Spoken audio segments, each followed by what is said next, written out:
श्री राम की जो नाम रामायण है उसके कुछ अंशों पर दृष्टि डालने की चेष्टा करें। गोस्वामी जी का जन्म हमारे युग में हुआ, कलयुग में हुआ, और इसीलिए वे हमारे जितने निकट हैं संभवतः उतना निकट कोई दूसरा न हो। वस्तुतः जिस युग में हम रह रहे हैं तो उस युग की समस्याओं का जिसने अनुभव किया, उन समस्याओं को जिसने झेला और अंत में जिस पद्धति के द्वारा उन्होंने उन समस्याओं का समाधान पाया, का उनसे बढ़कर के हमारे लिए प्रामाणिक और प्रेरणा देने वाला कौन हो सकता है। तो गोस्वामी जी ने अपनी अनुभूति के आधार पर नाम रामायण का जो वर्णन किया, नाम की महिमा का जो वर्णन किया, वो बड़ा ही हमारे लोगों के लिए प्रेरणादायक है। गोस्वामी जी इन पंक्तियों में ये बताते हैं कि त्रेता युग में जो समस्याएं बाहर थीं, भले ही वे समस्याएं आज बाहर न हो, पर जिन पात्रों का वर्णन त्रेता युग में किया गया है और जिनका समाधान भगवान राम के अवतार के द्वारा हुआ, का वो समस्याएं आज भी हमारे आपके हृदय में, आज भी हमारे आपके अंतःकरण में विद्यमान है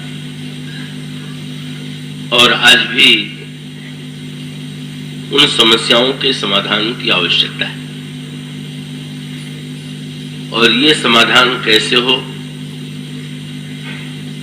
का भगवान का अवतार तो एक विशेष काल में ही होता है, का कलयुग में भगवान का जो कल की अवतार होगा वो तो कलयुग के अंत में होगा। तो ऐसी विषम परिस्थिति में उन समस्याओं का समाधान पाने का क्या उपाय? और तब गोस्वामी जी ये कहते हैं कि भगवान राम का रूप भले ही प्रत्यक्ष न हो, पर भगवान का नाम जो है वो आज भी प्रत्यक्ष रूप से विद्यमान है। और अगर हम सही रूप में, सही अर्थों में भगवान के नाम का आश्रय लें तो आज भी उन सारी समस्याओं का समाधान हो सकता है। और तब इन पंक्तियों में जो नाम रामायण में लिखी गई हैं उसमें गोस्वामी जी ने त्रेता युग के जो पात्र हैं वे किस तरह से हमारे आपके अंतर जीवन में विद्यमान हैं इसकी ओर संकेत देते हैं। इस संदर्भ में कल जो कथा चल रही थी, को श्री रामचरितमानस के नाम रामायण को हम 3 भागों में बांट दें। पहला भाग जिसमें भगवान श्री राम की विश्वामित्र के साथ यात्रा होती है और जिसकी परिसमाप्ति श्री सीता जी और श्री राम के विवाह के रूप में होती है, का दूसरी यात्रा जिसमें भगवान राम और सीता संयुक्त रूप से वनवासी होते हैं, और तीसरी यात्रा जब रावण के द्वारा जनक नंदिनी सीता को श्री राम से दूर कर दिया जाता है और तब भगवान श्री राघवेंद्र लंका पर आक्रमण करते हैं, राक्षसों का वध होता है, श्री सीता जी और श्री राम का मिलन होता है और अयोध्या लौट करके वे सिंहासन पर बैठते हैं और राम राज्य की स्थापना होती है। तो इस प्रवचन सत्र में तो विशेष रूप से हम रामायण के राम कथा के पहले भाग पर ही विचार कर रहे थे।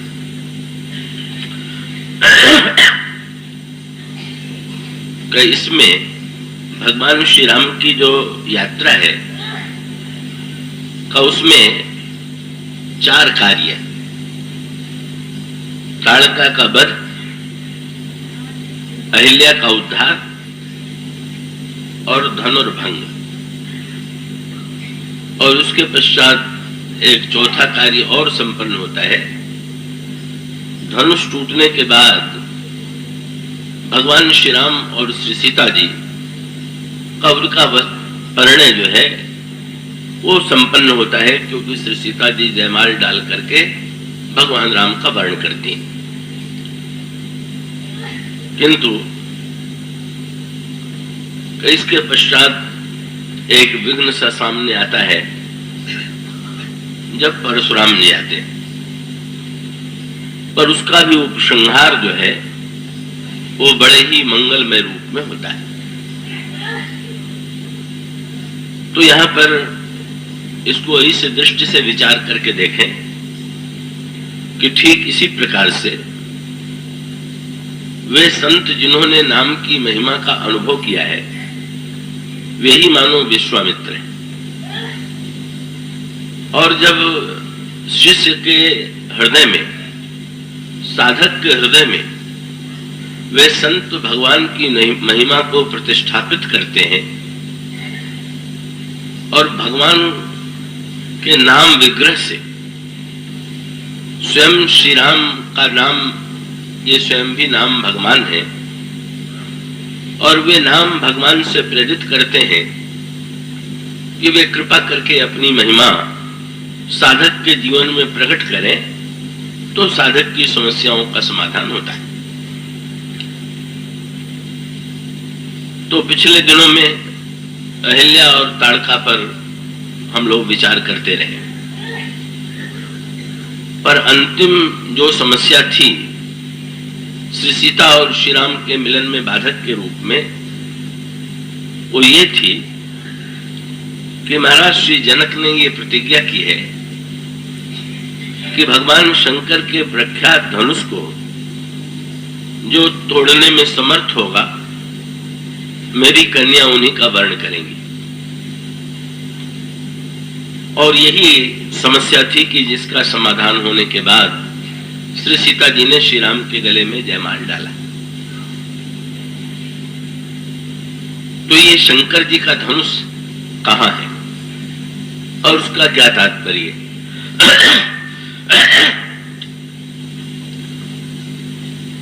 का शंकर जी के धनुष इस भगवान श्री राम की इस यात्रा में 4 प्रसंगों में से कम 3 में धनुष जुड़ा हुआ। उस समय विश्व के ये 3 अद्वितीय महापुरुष थे। विश्वामित्र जी जो अपनी तपस्या में वैदिक मंत्रों की दृष्टा के रूप में जो वंदनीय और पूजनीय थे। राजर्षि जनक जो कर्मयोग की परंपरा के आचार्य थे, ज्ञान के आचार्य थे और उस समय के सबसे बड़े ज्ञानी माने जाते थे। और परशुराम जी का वो तो भगवान के ही अंशावतार के रूप में या आवेशावतार के रूप में हमारे वंदनीय। तो इन तीनों ही प्रसंगों में ये जो 3 महापुरुष हैं, उन्होंने श्री राम के ईश्वरत्व को धनुष से जोड़ा।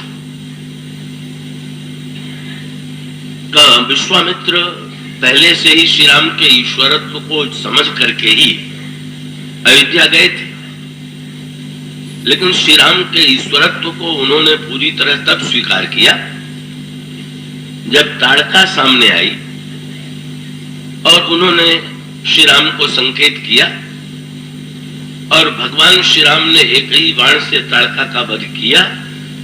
तब ये पंक्ति आती है कि अब उनको पूरी तरह से विश्वास हो गया। एक ही बाण प्राण हरि लीना, दीन जानते ही निज पद दीना, तब ऋषि नाथई जिय चीन्हा और विद्या निधि का विद्या देना।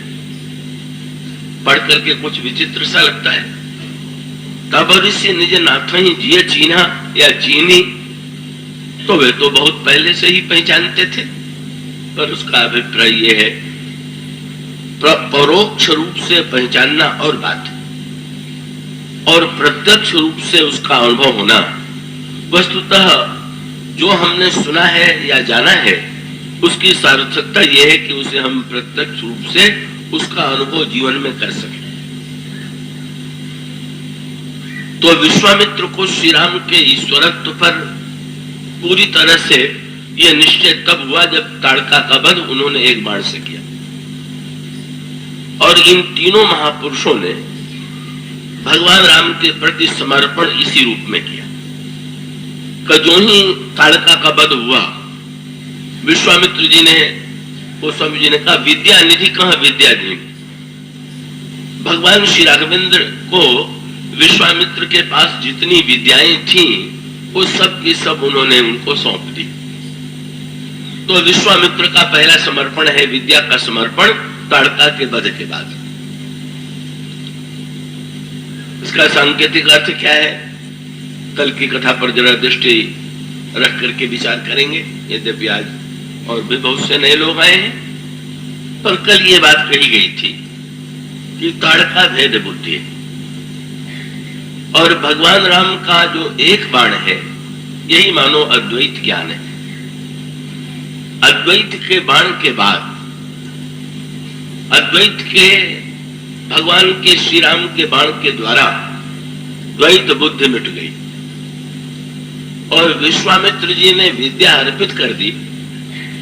इसका तात्पर्य यह है कि विद्या की जो चरम सार्थकता है वो भेद बुद्धि मिट करके सा विद्या या विमुक्त है। सार्थक विद्या वो है कि जो मुक्ति देने वाली है।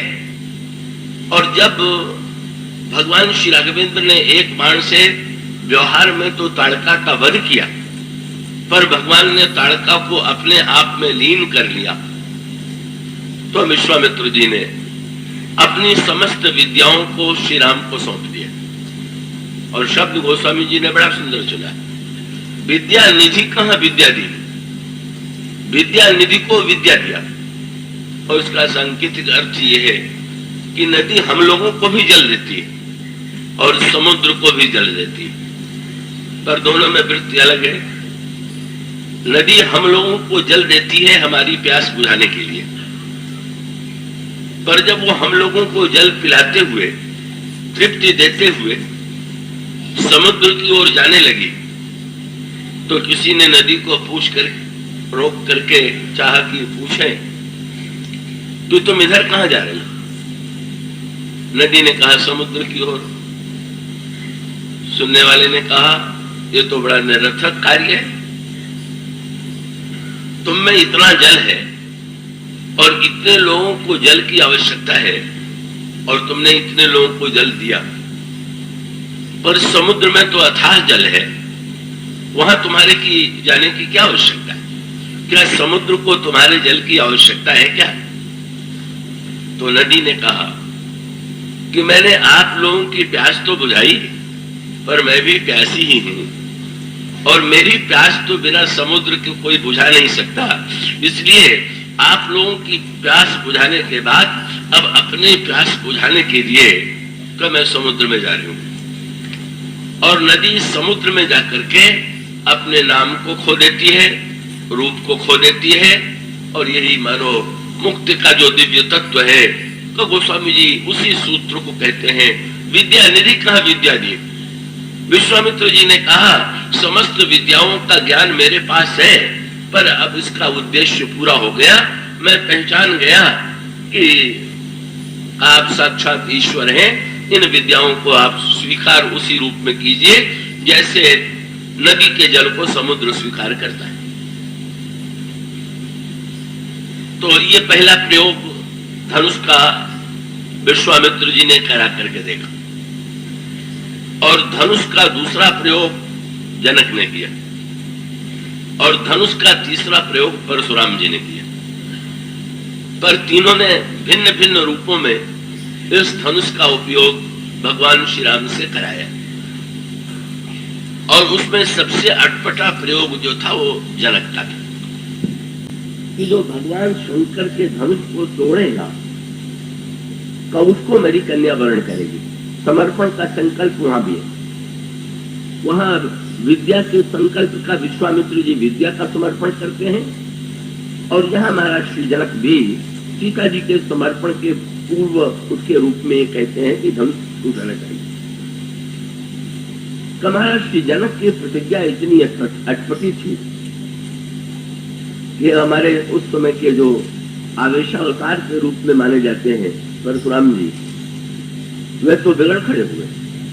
उन्होंने तो जनक को इस प्रतिज्ञा के लिए एक उपाधि दिया।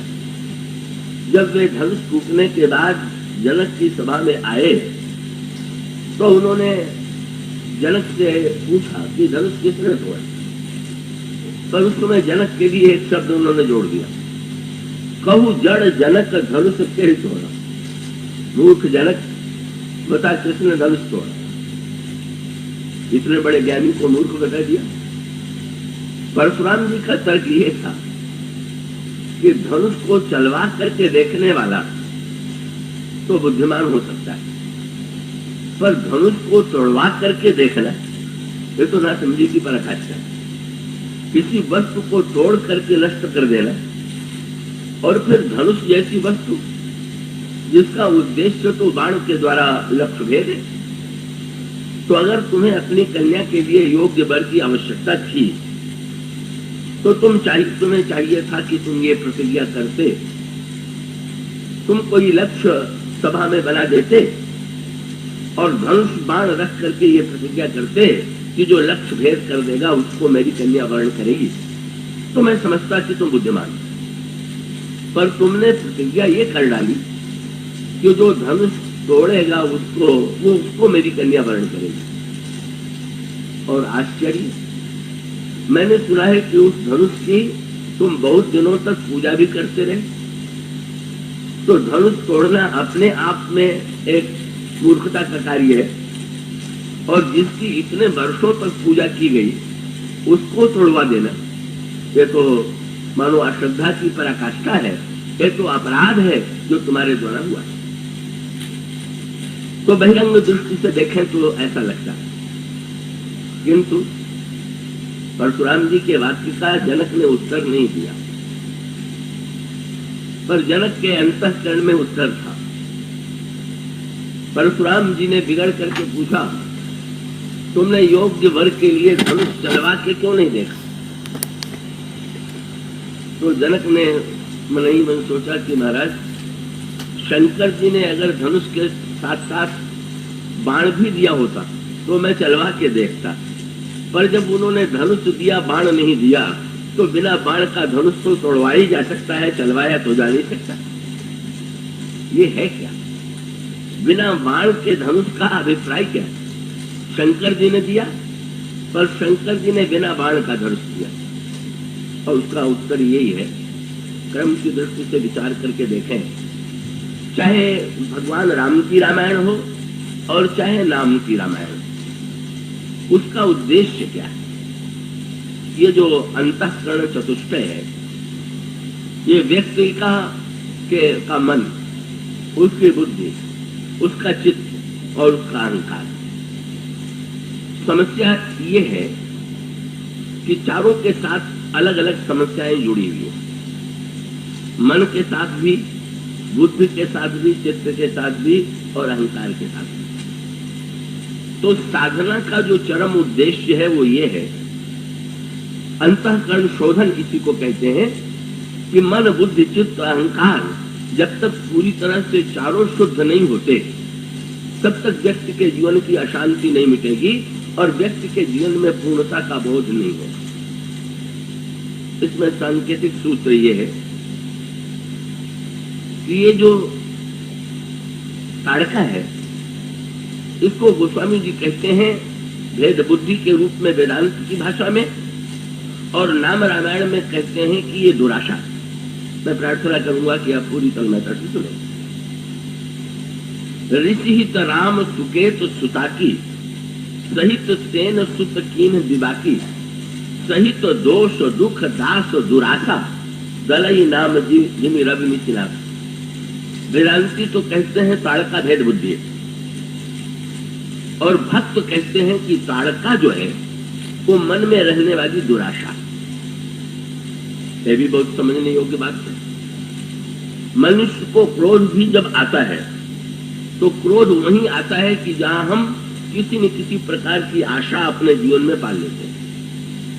का आशा का सबसे बड़ा दुर्भाग्यपूर्ण पक्ष ये है कि व्यक्ति के मन में जब कोई आशा होती है तो उस आशा की पूर्ति में अगर थोड़ी भी कमी हो जाए तो उसे क्रोध आए बिना नहीं रहेगा। इसलिए गोस्वामी जी ने द्वावली रामायण में कहा कि संसार में सबसे अद्भुत देवता या देवी जो है वो आशा देवी है। तो उनमें क्या अद्भुतता है? तुन्न का तुलसी अद्भुत देवता आशा देवी नाम। तो अन्य देवियों की तो पूजा करे तो वो फल देती हैं, सुख देती हैं, और त्याग कर दे तो व्यक्ति के ऊपर संकट आ सकता है। पर उनका आशा देवी की जो पूजा करता है उसको ये दुख देते हैं, और जिसको जो छोड़ देता है उसका परम कल्याण हो जाता है। तुलसी अद्भुत देवता आशा देवी नाम से शोक समर्पई और त्यागे मन अभिराम। तो वही सबसे बड़ी समस्या, भक्ति में सबसे बड़ी बाधा क्या है? वेदांत में तो सबसे बड़ी बाधा वेद बुद्धि है, पर भक्तों की सबसे बड़ी बाधा भगवान श्री राम ने कहा, लोग प्रभु से पूछ दिया गया, प्रभु लोग भक्ति करते हुए भी भक्ति का जो फल दिखाई देना चाहिए वो लोगों के जीवन में क्यों नहीं दिखाई देता? भगवान ने एक वाक्य में कहा, भक्त कहलाते तो बहुत लोग, लेकिन एक प्रश्न करते हैं भगवान राम, मोर दास कहाई नर आका करई तो कहूं कहां विश्वास। मेरा दास कहलाने के बाद भी अगर व्यक्ति संसार में लोगों से आशा रखे हुए है और आशा के कारण दूसरों के सामने दीन हो रहा है तो नाम मात्र का भक्त है। जो मेरा भक्त होगा वो तो भला किसी मुझे छोड़ करके किसी से आशा करेगा क्या? इसीलिए ताड़का प्रसंग में ये मन की जो दुराशा है वो स्वामी जी ने आशा के साथ एक शब्द और जोड़ दिया, दुराशा। और उसका अभिप्राय है कि एक तो निराशा है और दूसरे आशा है, दुराशा है। तो इसका संकेत सूत्र ये है कि भगवान श्री राम ने ताड़का का वध तो किया पर ताड़का को अपने में लीन कर लिया। कब भगवान से भक्तों ने जब पूछा कि महाराज आप आशा को मारे दे रहे हैं तो आशा मर जाएगी तो व्यक्ति निराश हो जाएगा, और निराशा तो बड़ा, आशा वाला व्यक्ति तो पहले सुखी होता है और बाद में दुख पाता है, और निराशावादी व्यक्ति जो है वो तो बहुधा दुखी दिखाई देता है। तो आप आशा को मार देंगे तो कैसे संसार का कल्याण होगा? भगवान ने कहा ध्यान से देख लो, ताड़का को मैंने उसके बाहरी रूप में मारा पर एक ही बाण मैंने, भगवान ने उस ताड़का को अपने में लीन करके कहा, आशा करना है तो मुझसे करो, एक ही की आशा, यही एक ही बाण है। एक भरोसो, एक बल, एक आस, विश्वास, बस ये सूत्र जो द्वावली रामायण का है, एक ही आशा, एक ही भरोसा, एक ही विश्वास, यही एक ही बाण है। मानो भगवान जी कहते हैं तुम्हें जो कुछ आशा करनी हो वो मुझसे करो, मुझ में अनुभव करो।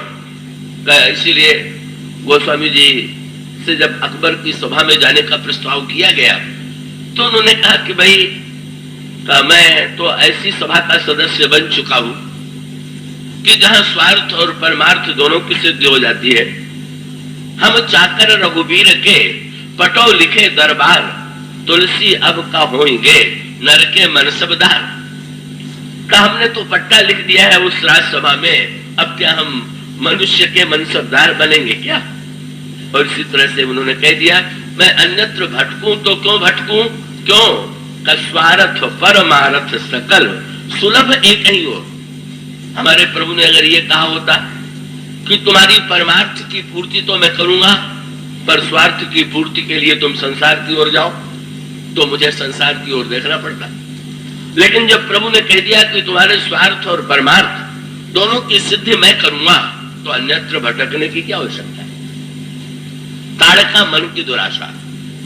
और भगवान के नाम का जप यदि अब नाम भगवान के संदर्भ में देखें, कैसे पता चले कि नाम जब ठीक चल रहा? और उसका उत्तर यही है कि मन की दुराशा मिटी कि नहीं मिटी।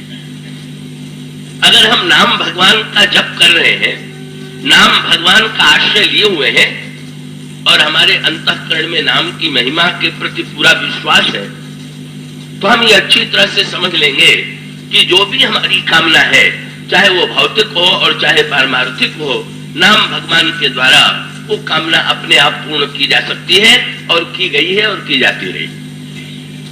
तो ऐसी स्थिति में बस ये पहला समर्पण जो व्यक्ति के जीवन में होगा, जिसको महर्षि विश्वामित्र जी ने प्रकट किया कि पहले हमें संसार की आशा छूट करके हमारे मन में भगवान के प्रति आशा का उदय हो। बस ये पहला सूत्र है कि जहां पर व्यक्ति के मन में भगवान के ही प्रति एकमात्र आशा रह गई, तो इसीलिए नारद के मन में इच्छा आ गई विवाह की, और विवाह की इच्छा ही तो उसको पूरा करने के लिए चाहिए उनको सुंदरता, पर सुंदरता पाने के लिए भी वो गए कहां? प्रभु नारद जी पर बड़े प्रसन्न हुए। ब्रह्मचारी नारद के मन में विवाह की इच्छा गई और उन्होंने सोचा कि मुझे तो सुंदरता चाहिए, लेकिन सुंदरता मांगने काम के पास नहीं गए, राम के पास गए। काम भी बड़ा सुंदर है और नारद जी तो काम को हरा चुके थे। वो काम से कह सकते थे कि थोड़े दिनों के लिए अपनी सुंदरता मुझे दे दो, मेरा विवाह हो जाए। तो विवाह से तो काम का बड़ा संबंध है, पर नारद ने कहा ना, विवाह के लिए सुंदरता तो चाहिए, पर मैं मांगूंगा तो राम से मांगूंगा और किसी से नहीं मांगूंगा। मोरे ही तो हरि सम नहीं को, यही अवसर सहाय से हो। प्रभु प्रसन्न हो गए। का चलो तुम्हारे मन में का काम के प्रति आशा, तो तुमने आशा भी रखी तो मुझसे रखी। सो भगवान बड़े कौतुकी, उनकी इच्छा पूरी नहीं किया, बंदर बना दिया। तो आशा न पूरी होने पर तो क्रोध आता ही है, क्रोध भी आ गया और फिर भगवान पर क्रोध आ गया। नारद भक्ति सूत्र नाम का एक ग्रंथ है, उसका सारा आनंद नारद प्रसंग से जुड़ा हुआ है। नारद जी को क्रोध आया तो कहां चले? काम आया तो भगवान के पास, क्रोध आया तो फरकत आधारो, कोप मन माही, सपद चले कमलापति पाई, विष्णु भगवान की ओर चले। प्रभु गदगद हो गए। देखो तो जब काम नहीं था तब भी मेरे पास आते थे, क्रोध नहीं था तो भी आते थे, और काम क्रोध आ गया तो मेरे पास ही तो आए। इसलिए नारद तो खिलाचार स्तन, भक्त का तो जो कुछ है वो भगवान का है। तो मीठा भगवान को दिया जाएगा तो कड़वा क्या दूसरे को दिया जाएगा क्या? इसलिए तदर्पित खिलाचार सन काम क्रोधाभिमानादिकम अपि तस्मिन् नेव करणीय। काम भी उन्हीं से जोड़ो, क्रोध भी उन्हीं से जोड़ो, अभिमान भी उन्हीं से जोड़ो। ये जो वृत्ति है, नारद जी ने अपने अनुभव से ही, कब वो स्वयं दोनों ही वृत्तियों में गए, और इसलिए नारद जी ने जब शाप दे दिया तो प्रभु प्रसन्न हो गए। सात शीश धर, बड़े बड़ी कृपा किया, आपकी तो सारी वृत्तियां मुझसे जुड़ी हुई हैं, आप हर स्थिति में मेरे साथ जुड़े हुए हैं। तो भक्त तो ये दावा नहीं कर सकता है कि उसके मन में कभी विपरीत वृत्ति नहीं आती है, पर हर स्थिति में। इस संदर्भ में कबीर का वाक्य भी अपने अखड़ी भाषा में बड़े महत्व का है। कबीर से किसी ने पूछा, आप बैठते हैं तो कहाँ होते हैं, जब खड़े होते हैं तो कहाँ होते हैं, सोते हैं तो कहाँ होते हैं, चलते हैं तो कहाँ होते हैं? कबीर ने एक वाक्य में उत्तर दिया, बैठे सूते खड़े उताने, कहे कबीर हम वही ठिकाने।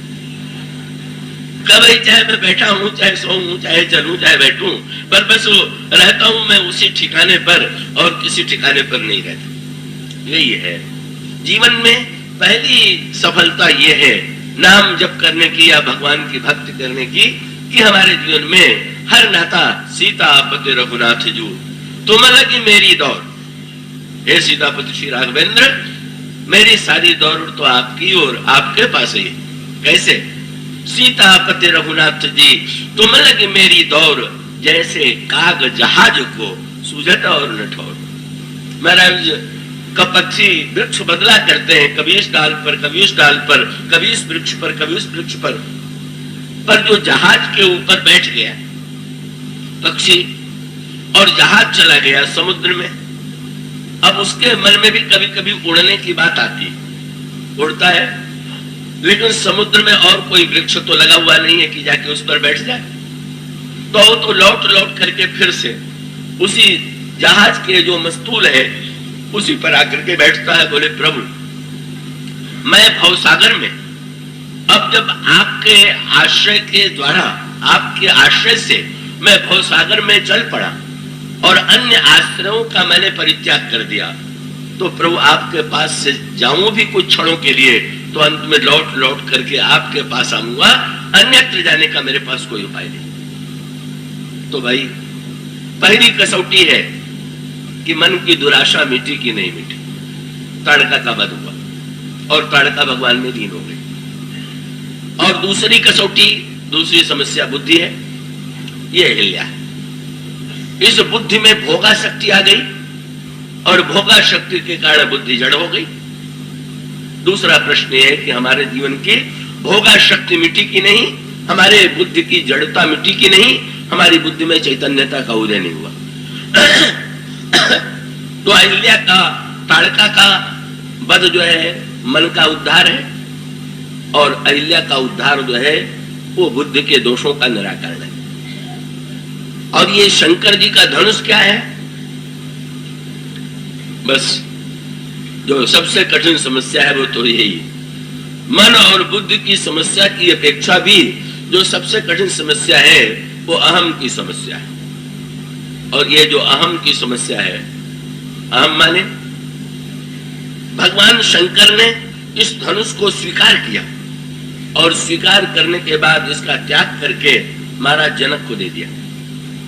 स्वीकार किया त्रिपुरासुर का वध करने के लिए। पुराणों में जो कथा आती है वो तो बड़ी गंभीर है, वो बड़ी सूक्ष्म है कि जिस बाण से शंकर जी ने त्रिपुरासुर का संहार किया, वो बाण जो है वो भगवान विष्णु के सामने स्तंभित हो गया। पुराणों की भाषा बड़ी अद्भुत है।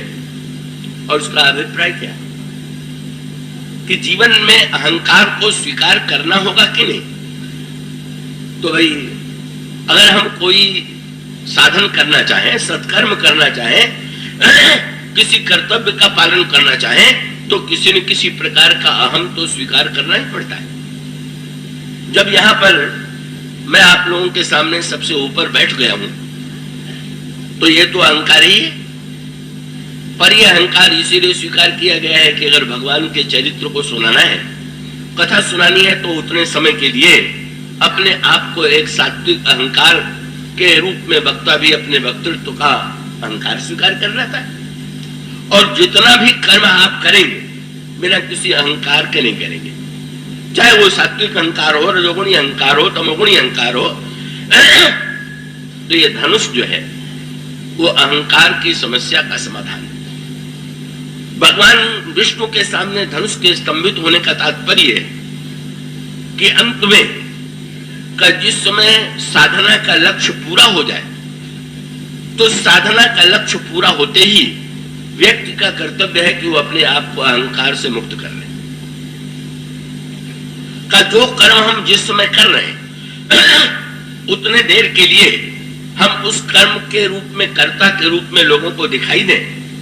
और बोलने में भी जब हम आप बोलेंगे तो यही कहेंगे कि मैं ऐसा कर रहा था, या मैंने ऐसा किया, या मैं ऐसा करूंगा। कई लोग नहीं बोलते। कई लोग कहेंगे राम जी आते हैं, राम जी जाएंगे, राम जी खाएंगे, ठीक है। कई लोग शब्द में भी मैं नहीं बोलना चाहते, लेकिन भाई शब्द में आप बोलते हैं कि नहीं बोलते हैं इसका बहुत महत्व नहीं। अब ये बोलते हुए भी मैं की अनुभूति होती रहे तो फिर वो नाम किसी का ले ले, वो तो मैं ही बोला। पर मुख्य तात्पर्य ये है कि जब हम कर्म कर लें तो उस कर्म के बोझ से का ये एक संकेत है। जब हम कोई वस्तु लावेंगे तो चाहे उसको सिर पर ढो के लावे, चाहे कंधे पर लावे, चाहे हाथ में उठा करके लावे, लेकिन उसको अगर हम 24 घंटे, कभी बहुत बढ़िया कोई वस्तु हो, सोना चांदी हो, बहुत कोई व्यवहारिक बड़ी मूल्यवान वस्तु हो, और उसको व्यक्ति सिर पर लाद करके लेकर के आवे, लेकिन जब रात्रि को सोने चले और कहीं उसको लादे लादे सोए तो बेचारे की नींद ही चली जाएगी। सो भाई अहंकार का बोझ तो उठाइए, लेकिन उसको उतारिए जरूर। बस जब विश्राम पाना चाहते हैं तो विश्राम करते समय बिल्कुल भूल जाइए, जाति भूल जाइए, पंक्ति भूल जाइए, कुल भूल जाइए, धन भूल जाइए। ये जितने मैं की अनुभूति है उसको जब आप भूलेंगे तभी विश्राम की अनुभूति आपको होगी।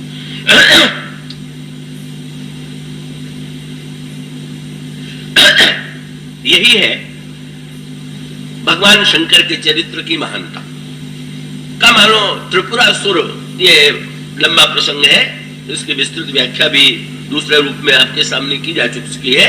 त्रिपुरासुर व्यक्ति का मन है और उस पर विजय प्राप्त नहीं हो रही थी। भगवान शंकर ने धनुष पर बाण चढ़ाया, त्रिपुरासुर का विनाश हो गया। पर विनाश हो जाने के बाद फिर भगवान शंकर उस धनुष का त्याग कर देते हैं।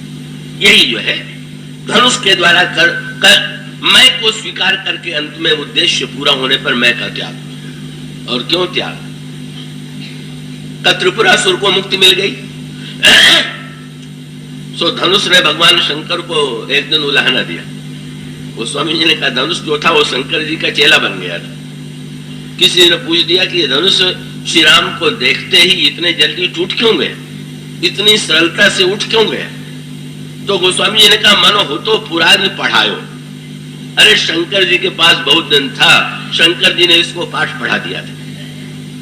हुआ ये है कि जब भगवान शंकर त्रिपुरासुर पर का संहार करने चले तो धनुष के दो भाग होते हैं। का एक भाग तो धनुष का वो है जो धातु का बना हुआ है, और दूसरे धनुष की डोरी प्रत्यंचा जिसको कहते हैं। तो परंपरा ये थी कि एक किनारे को नीचे दबा रख करके और दूसरे भाग को दबा करके उसको डोरी से बांध देते थे, और उसी का नाम प्रत्यंचा था। और दोनों जब बन गए तो धनुष तैयार हो गया और उसी पर बाण रख के चलावेंगे। जब त्रिपुरासुर की मुक्ति हो गई तो धनुष ने कहा महाराज बड़ा विचित्र आपका न्याय है। मैंने सुना है कि आपके नगरी में सबको मुक्ति मिल जाती है, और जब आपने त्रिपुरासुर को मुक्ति दे दिया तो फिर ये सिद्ध ही हो गया कि जब इस दैत्य को भी मुक्ति मिल सकती है तो किसको नहीं मिलेगी। पर महाराज सबको मुक्ति आपने दिया पर मुझको तो बांधा आपने, तो आप मेरे द्वारा दूसरों को तो मुक्ति दे दे और मुझे बांधे, ये मेरा बंधना कब छूटेगा? भगवान शंकर ने चेले को बता दिया, बोले जब तक रहोगे तब तक बंधते रहोगे, जब तक मैं है तब तक बंधन जरूर है, चाहे मैं जितना बढ़िया क्यों न हो। भगवान राम ने कहा कि ना मैं के रहते हुए तो चाहे तुम अच्छे काम के लिए बंधो पर मुक्ति नहीं होगी, बंधन तो बना रहेगा। तो उन्होंने कहा उपाय यही है कि मैं जनक को दिए देता हूं और जनक के घर में आद्या शक्ति सीता का जन्म होगा और वो तुम्हें बाएं हाथ से उठा लेंगी। ये अहंकार के धीरे धीरे विनष्ट होने की प्रक्रिया। क्या पहले तो धनुष इतना भारी था कि शंकर जी को छोड़ करके और कोई उठा ही नहीं सकता था, तो धनुष को यह गर्व तो रहा ही होगा कि मेरा इतना भार है कि कोई उठाने में समर्थ नहीं। पर जब नन्ही सी बालिका के रूप में सीता जी ने उसे बाएं हाथ से उठा दिया तो पहले दिन उसे पता चला कि वो कुछ नहीं, अब अहम जो है अभी टूटा तो नहीं, ये क्रम है। पहले छोड़ा गया, फिर हल्का हुआ और फिर टूटा। जब भगवान शंकर ने धनुष से कहा कि जब तक रहोगे तब तक बंधोगे, तो धनुष ने कहा कि आप मुझे तोड़ दीजिए। उन्होंने कहा ना, मैं तो छोड़ूंगा और सीता जी तुम्हारा बोझ हल्का करेंगे और राम तुम्हें तोड़ेंगे। ये अहंकार की 3 प्रक्रिया है। पहले हम चेष्टा करें अहंकार के त्याग का, और बाद में अगर ये कभी मन में अहंकार हो कि इतना बड़ा कार्य मैंने कर दिया, कई लोगों को ये भ्रम हो जाता है, मैं नहीं रहूंगा तो ये कौन करेगा, मुझसे बढ़कर के काम करने वाला कौन है।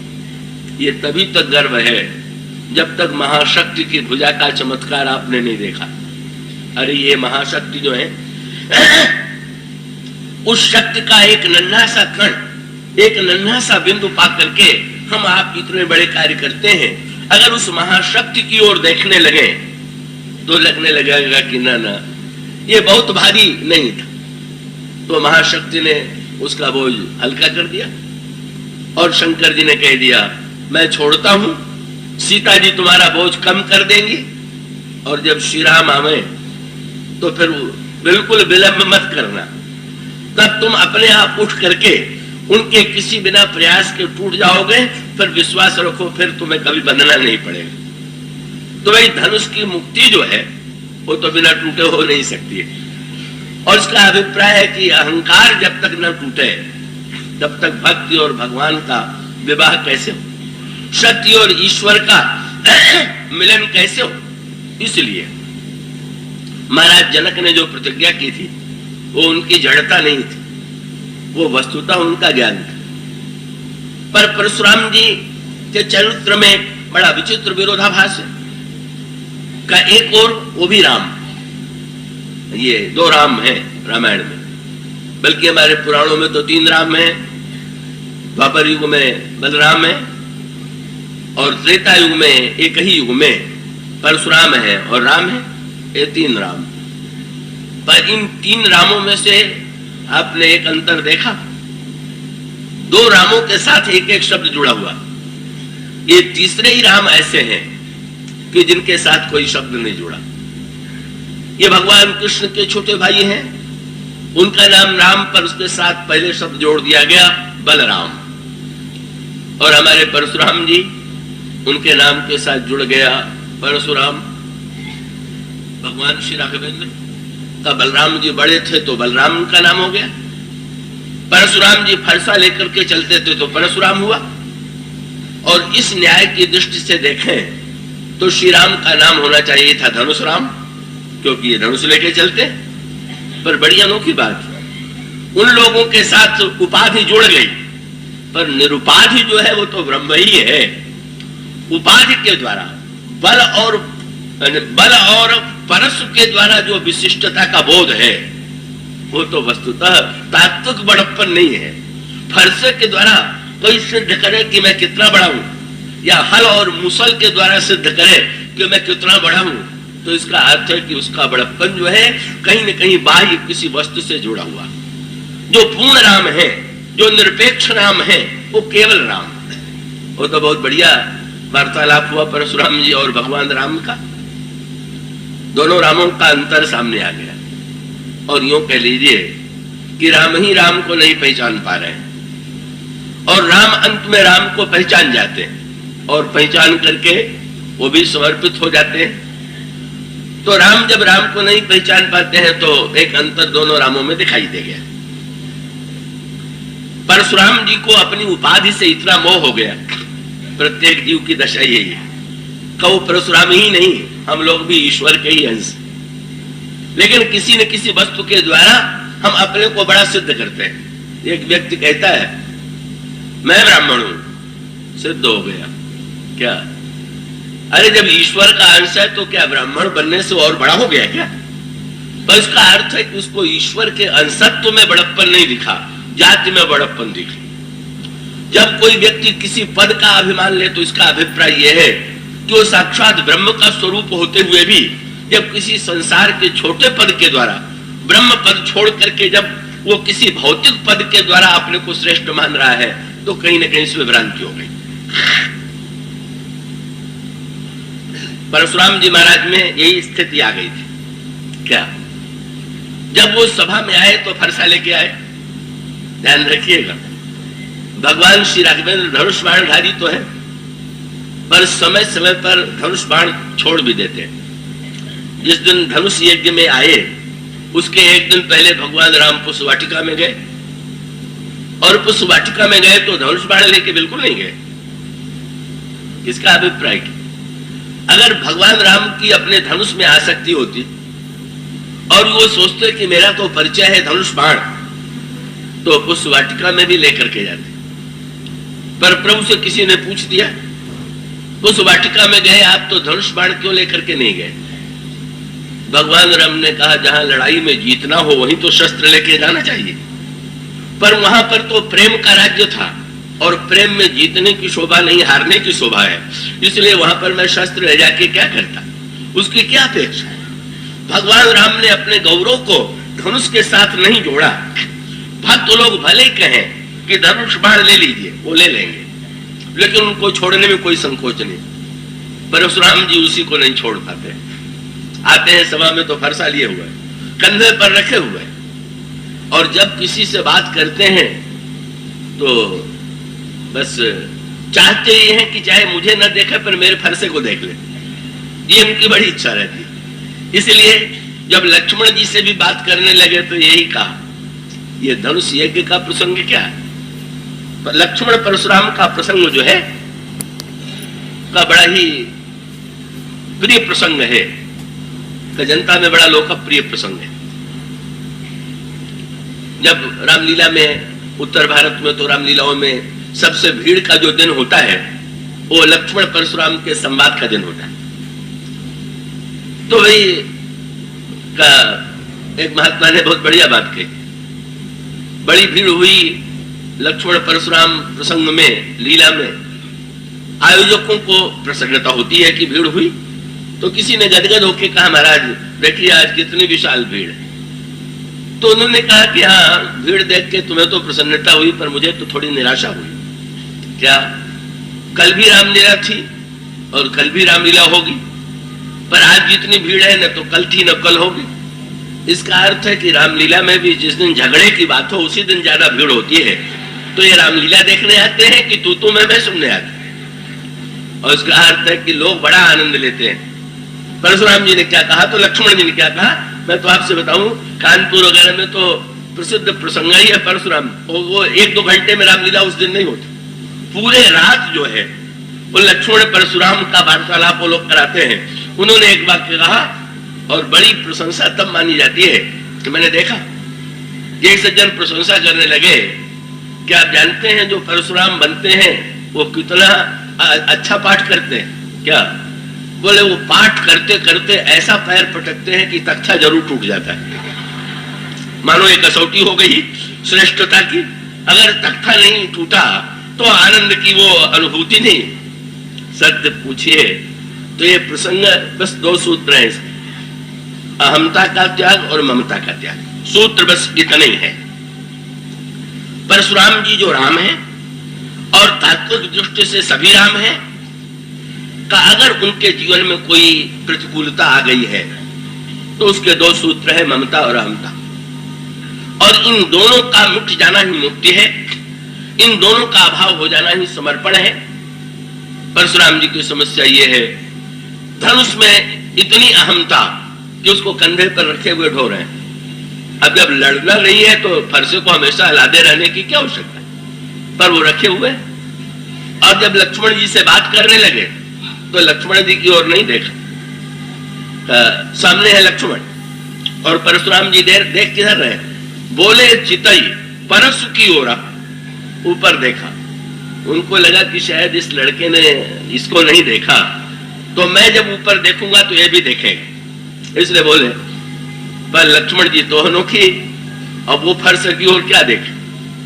फरस के द्वारा 21 बार क्षत्रिय जाति का संहार किया गया, और लक्ष्मण जी हैं साक्षात शेष भगवान, जो अनंत बार, उनका नाम ही अनंत है, सारी सृष्टि का प्रलय जिसने कर दिया।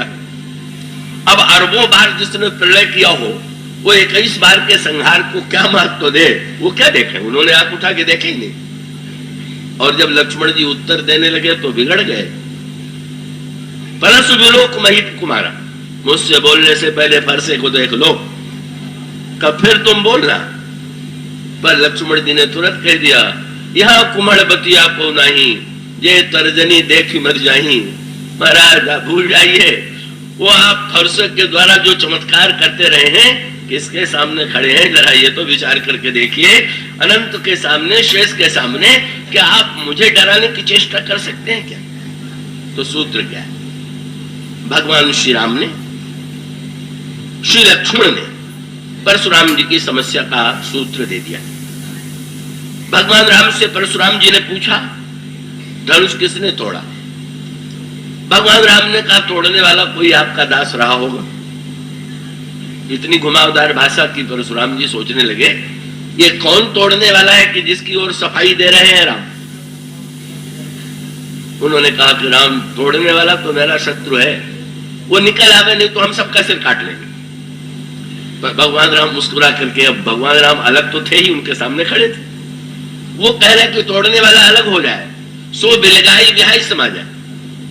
तो लक्ष्मण जी समझ गए कि प्रभु की सांकेतिक भाषा को समझ नहीं पा रहे हैं, तो जरा मैं अपनी भाषा में इनसे बात कर लूं तो शायद ये बात समझ जाएंगे।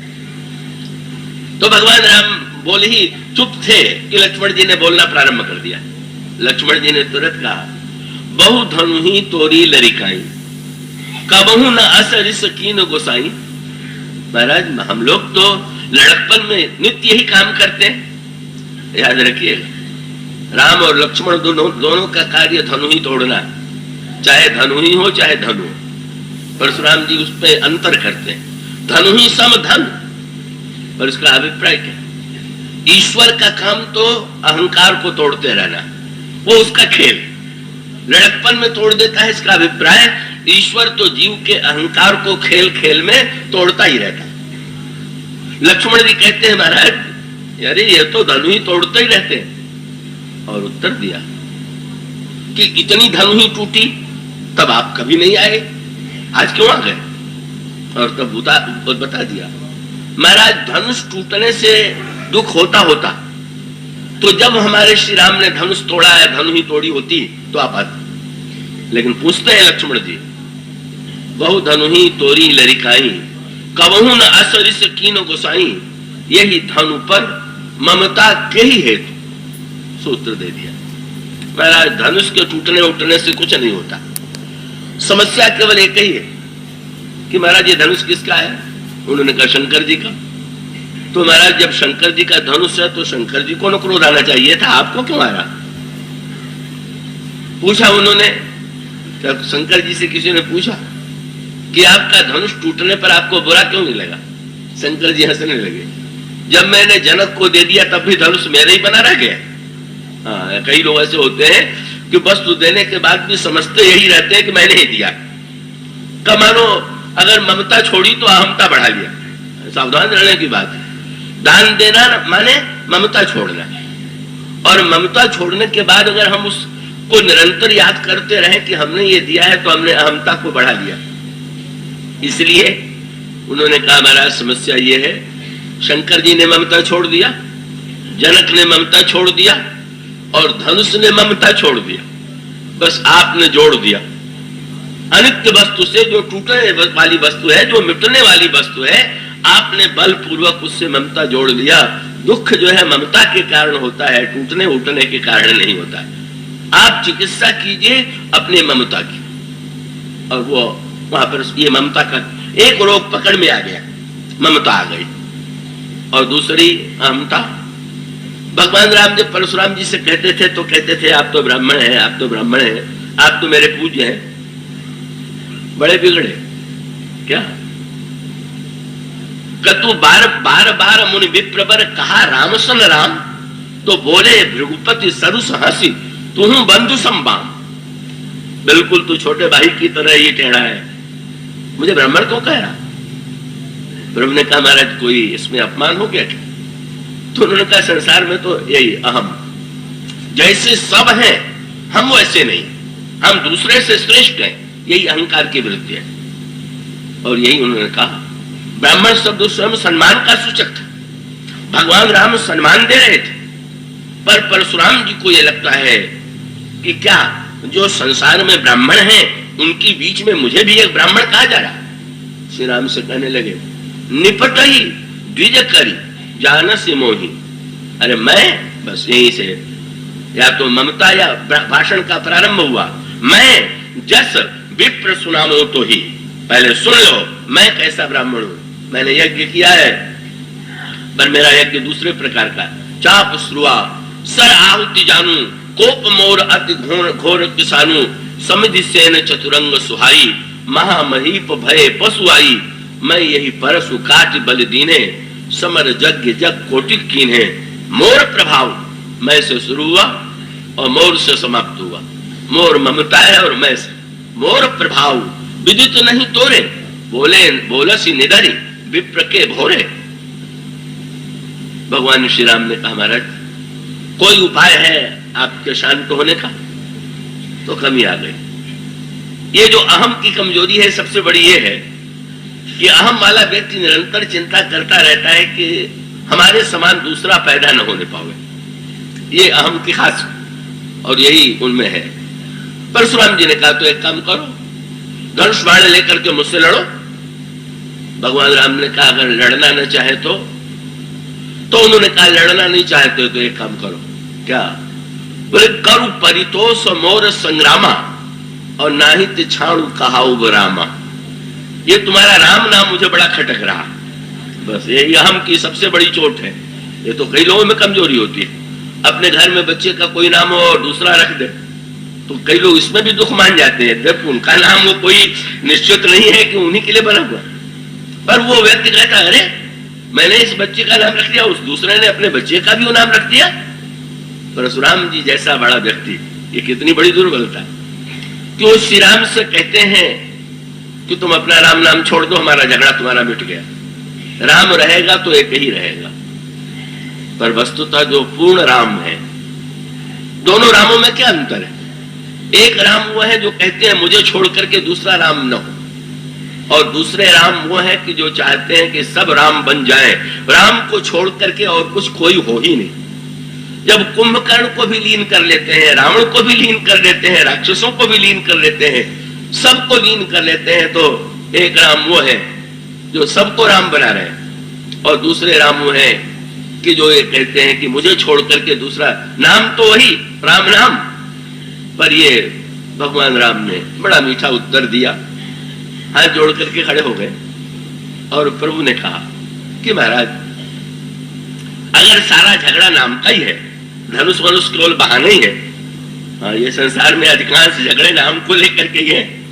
बहुत ऊंचे लोग जो होते हैं उनका भी झगड़ा नाम को लेकर के होता है। तो नाम का झगड़ा है तो महाराज हमारी आपकी क्या तुलना है? क्या राम मात्र लघु नाम हमारा, मेरा राम नाम तो 2 अक्षर वाला छोटा सा नाम, और परशु सहित तो बड़ नाम तुम्हारा। आपका महाराज कहां परशुराम और कहां राम, कहां 5 अक्षर वाला आपका नाम, कहां 2 अक्षर वाला मेरा राम। दोनों की कोई बराबरी हो सकती है क्या? और कहां नाथ एक गुण धनुष हमारे, नव गुण परम पुनीत तुम्हारे। तो इसीलिए संकेत आता है कि जब भगवान राम सीता जी की खोज में सारे बंदरों को विदा करने लगे तो सबसे अंत में आए। हनुमान जी ने कहा महाराज आपने बड़ी बड़ी वस्तुएं तो दूसरे को दे दिया, अब मुझे एक छोटी सी वस्तु दे दीजिए। क्या?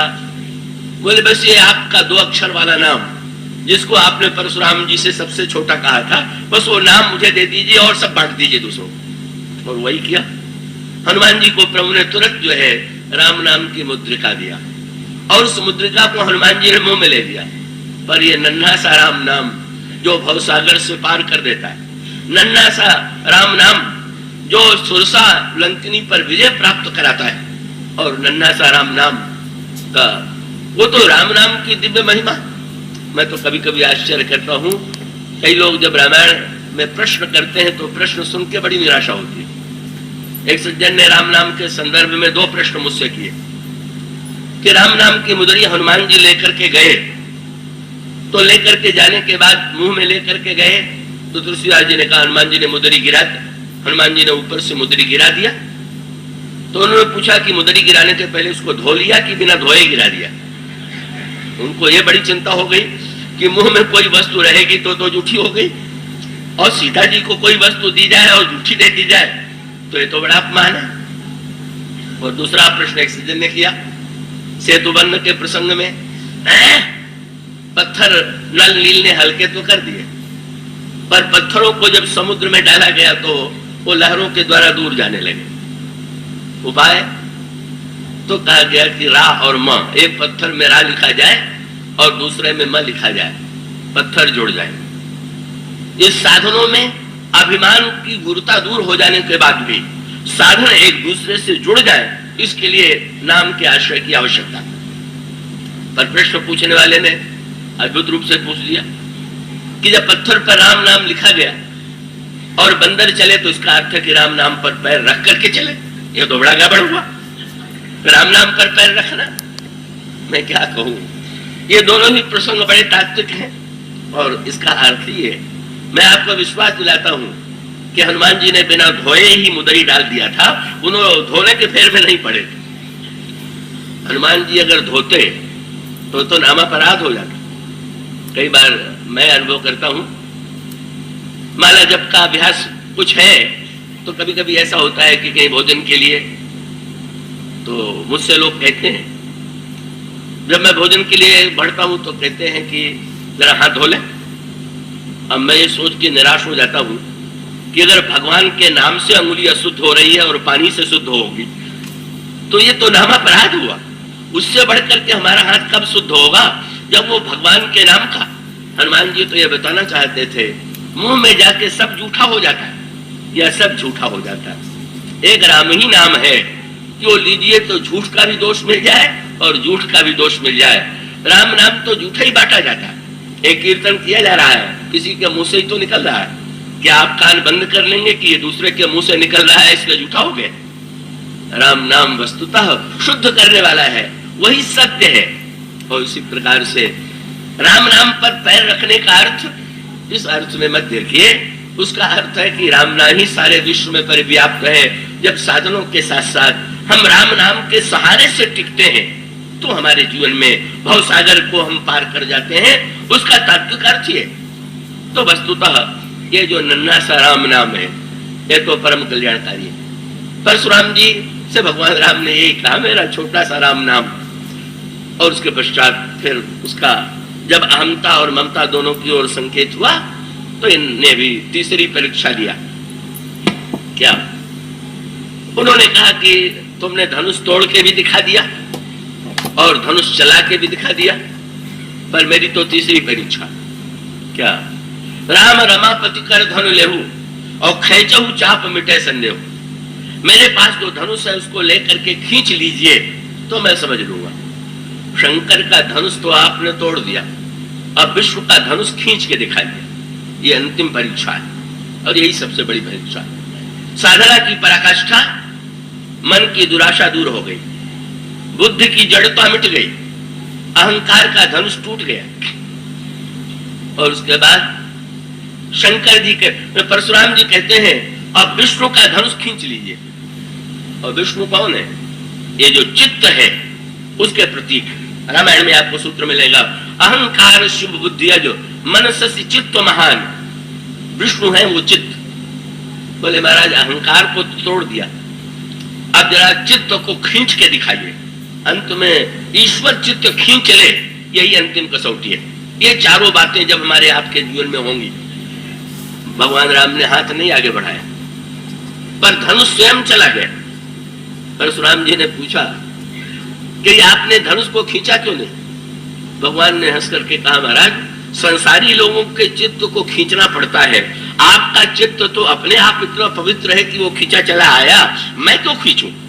मुझे खींचने की कोई अपेक्षा नहीं। और परशुराम जी प्रसन्न होकर के वो धनुष श्री राम के हाथ में जो चला गया अर्पित कर देते हैं और चले जाते हैं। गोस्वामी जी ने ये संकेत किया, ये राम नाम जो है हमारे मन की दुराशा को दूर करे, बुद्धि की जड़ता को दूर करे, अहंकार को तोड़े। अरे अहंकार का तोड़ना बड़ा कठिन और बड़ा सरल।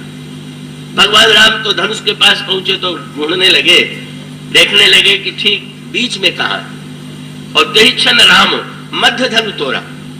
किसी ने पूछा इधर किनारे से क्यों नहीं तोड़ा? भगवान ने कहा अहंकार जो होता है न तो जन्म के समय होता है न मृत्यु के बाद होता है, ये बीच में ही होता है। ये पाला हुआ अहंकार जब उसको तोड़ दीजिए तो अहंकार टूट गया।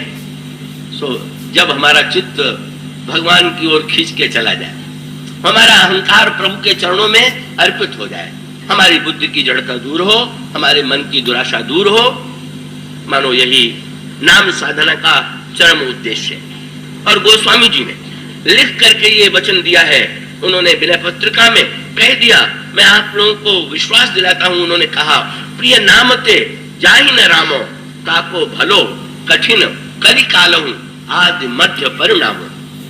राम की अपेक्षा जिसको राम नाम प्रिय है उसका कलयुग में कल्याण हो।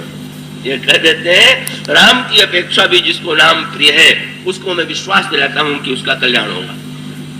और वो हम लोगों को एक सूत्र देते हैं राम नाम की क्या विधि है।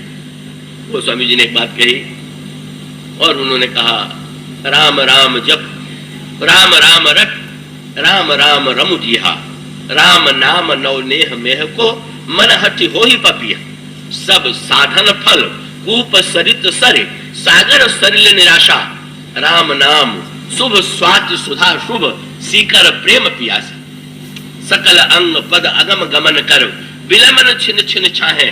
वो स्वामी जी इस पर कहते हैं राम नाम जपो, राम नाम रटो, राम राम रमो। 3 सूत्र दे दिया। मन की 3 ही दशा, कभी मन शांत होता है, कभी मन में दुख होता है और कभी प्रसन्नता होती है। गोस्वामी जी ने कहा कि जब मन शांत हो तो राम राम जप, और महाराज मन दुखी हो तो बोले राम राम रट। ये रटना दुख में होता है। राम राम रट विकल भुआलू, कैसोई छवि सीता राख्यूर रटत रहता हरिनाम।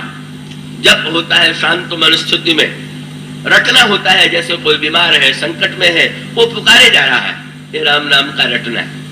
और उन्होंने कहा कि मन अगर आनंद में हो तो राम नाम से खेलो। ये जो अभी संकीर्तन करा रहे थे मिले जी, ये क्या है?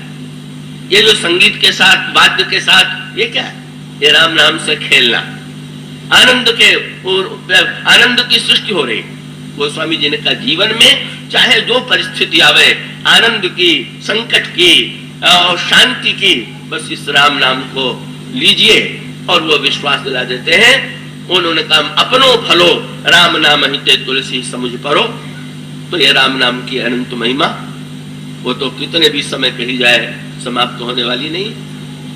और मैं तो स्पष्ट ही कहूंगा कि जिसे आप वक्ता के रूप में देख रहे हैं, कोई भाषण के लिए ऐसी बात मैं नहीं कहता हूं। जो भाव मैं आपसे कहता हूं वही मेरी स्वयं की अनुभूति है। मैं एक क्षण के लिए भी कभी भी ये चेष्टा नहीं करता कि बोलने के पहले दिन में कई लोग पूछते हैं आप कितने घंटे तैयारी करते हैं, तो मैं बताना चाहता हूं कि बस मैं उतनी ही देर तैयारी करता हूं जितने देर ये यंत्र ने सुनाया आपको भाषण, पर कितने देर तैयारी करके आए। ये तो सामने बैठ गया और पूरा भाषण सुना दिया। सो इसी यंत्र को आप देख पाते हैं, ये भी एक यंत्र है। और इस यंत्र के पीछे वस्तुतः प्रभु ही अपनी वाणी को व्यक्त करते हैं। इसलिए न तो कोई अभिमान का प्रश्न है, न तो मेरे कोई पांडित्य और अध्ययन का प्रश्न है। भगवान ने ही अपने नाम की महिमा एक व्यक्ति को माध्यम बना करके आपके सामने कही है। मुझे विश्वास है कि हम सब लोगों के जीवन में और इस युग में गोस्वामी जी पुकार करके कहते हैं कि भाई यही कलिकाल न साधन दूजा, जोग यज्ञ जप तप व्रत पूजा, राम ही सुमेरिय गाइय राम ही, संतत सुनिय राम गुण ग्राम ही, नाम काम तरु काल कराला, सुमिरत समन सकल जग जाला। नाम राम कल्प तरु है इस कलयुग में। तो भाई हम लोगों के जीवन में ये राम नाम की महिमा स्थित हो। वो स्वामी जी ने थोड़ा दुख प्रकट किया। क्या बतावे, लोग दूसरों को राम नाम की महिमा तो सुना रहे हैं, लेकिन एक ही एक सिखावत जपत ना आप। एक दूसरे को कह रहे हैं नाम बहुत बड़ा है पर स्वयं जप नहीं कर रहे हैं, कहो तो दुर्भाग्य की पराकाष्ठा है। तो भाई हम लोगों के जीवन में सचमुच नाम भगवान की कृपा हो, और नाम भगवान से हम प्रार्थना करें कि प्रभु जैसे आप यशोदा जी की गोद में आके बैठ गए थे, हमारी जीभ पर आकर के बैठ जाइए, हमारी जीभ को जगा दीजिए। आप ही चाहे तो हमारे द्वारा जप करा सकते हैं। ऐसी असमर्थता के साथ जब हम नाम का आश्रय लेंगे तो नाम भगवान हमारे जीवन में सक्रिय हो जाएंगे। बस इन शब्दों के साथ पुनः आप लोगों के प्रति मंगल कामना करता हुआ इस प्रसंग को मैं विराम।